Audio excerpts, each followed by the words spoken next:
আমার দিলের গদায় লেখা দিব বিয়ালালে, আমার বিয়ালালে দিলের গদায়।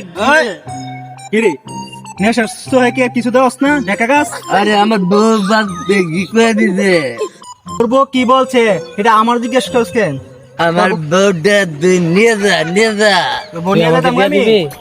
দুজন আমরা শুটিং করে বিনিময়ে আমার বউটা তুই নিয়ে যা, বিনিময়ে মাল খাওয়ার তুই আমার নাতি লাগিস না? টাকা দে। হ্যাঁ হ্যাঁ দৌড়ে আমি তোর কাছে কে দিন মাল খাইবি বেশি বেশি বউ আমার দিয়া দে। যা তো, নিয়ে যা, নিয়ে যা, নিয়ে যা। আয় তারা তারা আমার বউ নিয়ে কই যাস? রে তোর না তে মাল দিস মাল তে দিছি। তুমি আর কিছু বাকি রাখছো না বুঝছো? তুমি শেষ মুহূর্তে নেশা করে আমাকে বিক্রি করে দিও। আবলা নেশা লয়া টাকার বিনিময়ে আমার বউটা বিক্রি করে দিলাম। ও ও